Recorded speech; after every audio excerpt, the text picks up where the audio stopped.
बिस्मिल्लाहिर्रहमानिर्रहीम।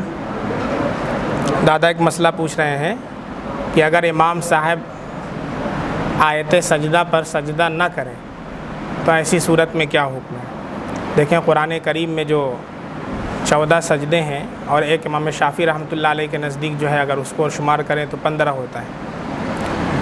तो ये सजदे की जो आयत आती है इसके बाद सजदा नमाज के अंदर अगर आए तो फ़ौरन नमाज के अंदर सजदा किया जाता है और फिर उसके बाद खड़े होकर के आगे से उसके आगे इमाम साहब कंटिन्यू कर लेते हैं। लेकिन अगर कभी ऐसा हो जाए कि इमाम साहब ने सजदा नहीं किया तो अब ये है कि अगर सजदे की आयत पढ़ने के मान बाद रुकू कर लिया इमाम साहब ने, सजदे की आयत जैसे ही पढ़ा और उसके मान बाद रुकू कर लिया और उसी रुकू में नियत कर लिया सजदे की, तो फुक़हा ने लिखा है कि सजदा अदा हो जाएगा।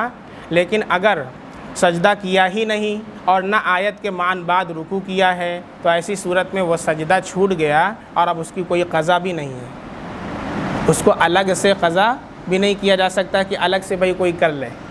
तो अब बस अल्लाह से तौबा और इस्तिग़फ़ार उसके लिए कर सकते हैं। जी जैसे कुरान की तिलावत कर रहा है, सजदे की आयत आ गई, हाँ, तो कुरान शरीफ की तिलावत पूरा करने के बाद सजदा कर सकता है या हाँ। दूसरा मसला पूछ रहे हैं कि अगर कुरान करीम की तिलावत करते हुए सजदे की आयत आ जाए तो क्या करें। बाज़ लोगों को देखा गया कि कुरान करीम ही के ऊपर ऐसे कर लेते हैं, ऐसे सजदा नहीं अदा होता है। सजदा करने के जो शराइत हैं उन्हीं शराइत के साथ हमें कुरान का सजदा भी करना है। तो अगर सिर्फ कुरान के ऊपर कर लिया तो उससे सजदा नहीं अदा होगा, ठीक है। तो वो तरीक़ा बस लोगों से यूँ ही चला आ रहा है, उसकी कोई हकीकत नहीं है, ना उसका कोई सबूत है। आप कुरान को अलग करके, कुरान को हटा करके या फिर दूसरी जगह जा करके, बेहतर यह है कि आप खड़े होकर के सजदा करें। आप खड़े हो जाएं और नियत कर लें कि मैं तिलावत कुरान करीम के सजदे की नियत करता हूँ और फिर उसके बाद अल्लाहु अकबर कह के सजदे में जाएँ और सुबहान रब्बियल आला 3 मरतबा पढ़ करके अल्लाहु अकबर कह करके आप उठ जाएं या फिर बैठ करके कर लें। दोनों सूरतों में सजदा अदा हो जाएगा, लेकिन कुरान करीम के ऊपर करने से सजदा अदा नहीं होगा। हाँ, बाद में भी कर सकते हैं, बाद में भी कर सकते हैं। अगर जैसे अभी कुरान करीम पढ़ रहे हैं, आपने कुरान करीम पूरा मुकम्मल कर लिया और 1 मरतबा या 2 मरतबा जितनी बार सजदे की आयत आई है फिर उसके बाद आप सजदा कर लें। इकट्ठे नहीं कर सकते, हाँ, इसे पूरा खत्म करके पूरा भी कर सकते हैं। बाज़ लोग ऐसे करते हैं, कुरान करीम मुकम्मल कर लिया तो अब 14 सजदा उनके ऊपर वाजिब है, अब 14 सजदा एक साथ भी कर सकते हैं। कुछ लोगों को तो बहुत उस बाकी रहता है, 1-2 कुरान मुकम्मल कर लिया, 3 कर लिया, 4 कर लिया, बाद मरतबा 100 सजदे उन पर बाकी हैं, तो वो सारे सजदे उनके ऊपर वाजिब हैं, उनका करना ज़रूरी है, इसलिए उसको पूरा कर लें। बाद मरतबा एक आयत को जो है इंसान पढ़ा और फिर उसके बाद दूसरी जगह उठ कर के चला गया, थूकने के लिए चला गया या किसी हाजत से चला गया, फिर आकर के बैठा, फिर उसी आयत को पढ़ दिया, तो अब 2 मरतबा वो सजदा वाजिब हो गया है। एक ही आयत को अगर उसने एक जगह में अगर बैठ करके कई बार पढ़ा तब तो एक ही वाजिब होगा, लेकिन अगर जगह बदल गई, जैसे यहाँ पढ़ा और फिर किसी हाजत से उसको जाना पड़ा और फिर वापस आया, फिर उसने उसी आयत को रिपीट किया, तो अब 2 मरतबा वाजिब हो गया।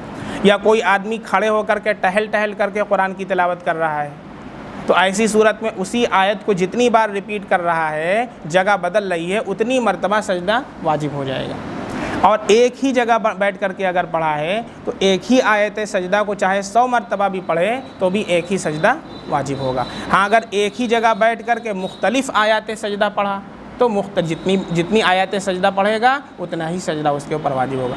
इसके ऊपर पूरा एक मुकम्मल वीडियो इसके पहले मैंने रिकॉर्ड करवा दिया है आयत सजदा के ऊपर, उसमें 3 या 4 मसले बनते हैं, वो सब आप जा कर के देख लीजिए। बहुत से सवालात हैं, खैर जो हो सकता है हम करवा दें रिकॉर्ड। और सवालात बाहर से ज़्यादा हैं, अपने जौनपुर से कम है, अफसोस इस पर है। बताइए, कश्मीर से सवाल है, झारखंड से सवाल है, सऊदी से सवाल है, मतलब वहाँ के लोग इतना ज़्यादा बेचारे कोशिश कर रहे हैं, लेकिन यहाँ के लोगों में कोई हम जज्बा ही नहीं देख रहे हैं। तो थोड़ा अपने अंदर जज्बा पैदा कीजिए, रमज़ान का महीना चल रहा है और ऐसा नहीं है कि हमारे सवालात नहीं हैं। हम नमाज़ पढ़ते हैं तो क्या ऐसा नहीं होता कि हमारे जहन में सवाल नहीं आता नमाज हुई कि नहीं, लेकिन हमने क्या किया है, 100 बीमारी का एक इलाज, 100 बीमारी का एक इलाज, सजदा 100।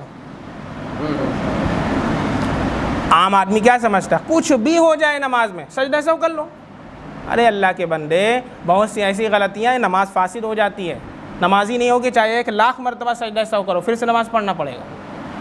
मसले ही नहीं पता है ना तुम पूछना चाहते हो। सजदा सहू कहाँ करना है, उसके लिए भी उलमा ने लिख दिया है बाकायदा। हमारे उस्ताद मुफ्ती हबीबुर रहमान साहब आज़मी ने मसाइल सजदा सहू के नाम से पूरी किताब लिख दिया, कहाँ कहाँ सजदा सहू करना है।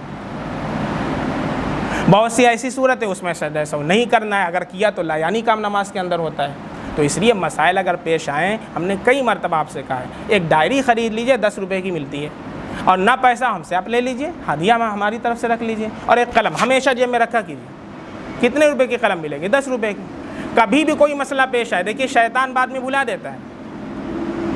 शैतान, अभी आप सोचते हैं ना कि बाद में पूछ लेंगे, बाद में याद ही नहीं रहेगा आपको, उसी वक्त निकालिए। अभी नमाज में सलाम फेरा आपने, फ़ौरन डायरी निकालिए, मसला नोट कीजिए। इस तरीक़े से मसला हल हो पाएगा, नहीं तो मसाइल हल नहीं होंगे और ज़िंदगी गुजरती चली जाएगी, हत्ता कि कब्र के अंदर चले जाएंगे, फिर अल्लाह के यहाँ सवाल होगा।